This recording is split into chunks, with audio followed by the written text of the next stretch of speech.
at the DJI booth at Build 2025. Did we get Michael on this yet or no? Were you on this or no? Did you need to get synced in as well? That was late. Yeah, that's what I was asking. Cool. We'll start that back over. Sorry, Walter.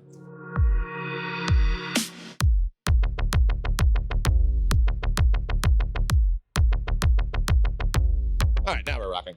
Randall, Stewart, DecentEXPOsure channel. Check us out on YouTube and the Instagrams. Make sure you do that. We are at Build 2025 at the DJI booth with my good buddy who shares my name, different spelling, Stewart. Stewart, I'm hoping you can walk me through a few of the products here on this table, and then we're going to move a little bit even too. But let's start with the one we're using that you're here seeing us from on the 4D, yeah? Yeah, that's right. So this is the Ronin 4D 8K. We actually have the Cook SP3 lens on it. This is the lens that was used on the Adolescent show on Netflix. Nice.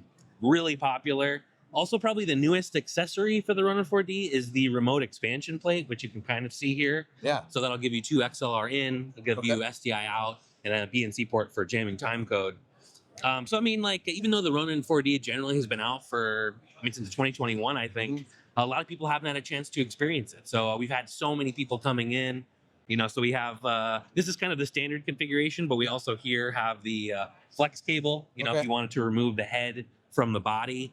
That could be to make a lighter system, like this is obviously much lighter than this kind of bigger one, but you do lose the 4th axis. Or if you were going to like mount it somewhere, you can see this is basically the tiniest little remote head you could possibly use.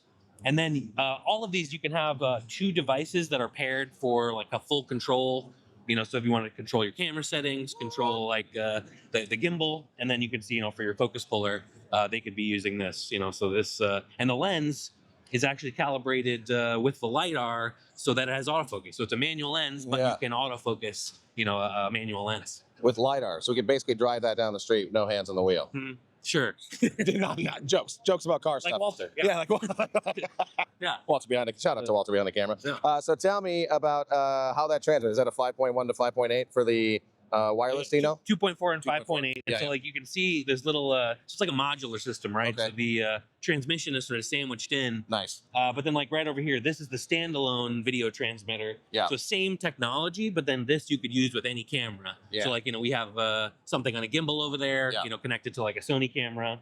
And then this receiver you could pair if you didn't want to be using our monitor. Right, you want to use a bigger monitor. Right, we try to give you a lot of options as far as how you want to use it, whether you're just solo shooter and you want the camera to do everything, or you want to separate things out. You want your operator, you want a focus puller, all that kind of stuff.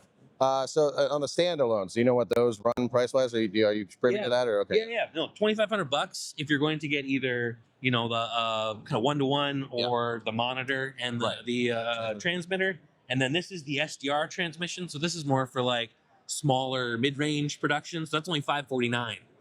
So people love the size, and these will work with our gimbals as well. There really isn't much smaller. I'm seeing a ton of these on set as like for a director's monitor, because these also will attach to like a tablet or a phone, which this one will not. So, like so many sets you see now, a director, has a little tablet for them instead of a traditional monitor. So those are great for that.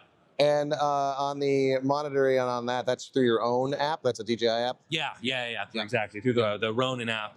And then, but then there's the SDI HDMI for both of these. Yeah, and correct me if I'm wrong, but did I see something like 10,000 or almost 2 miles on those things? Right? 10,000 feet for these, 20,000 feet for them. And that's like obviously perfect conditions. Of course.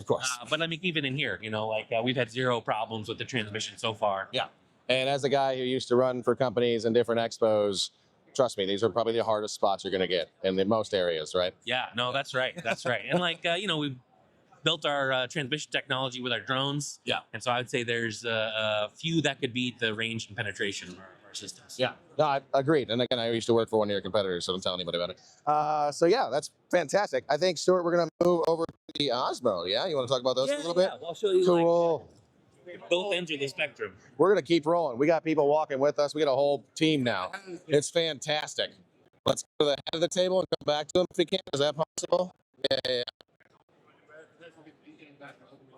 What's happening? Oh. The Osmo? I don't know what he's talking about now, but it's fine. We'll figure it out.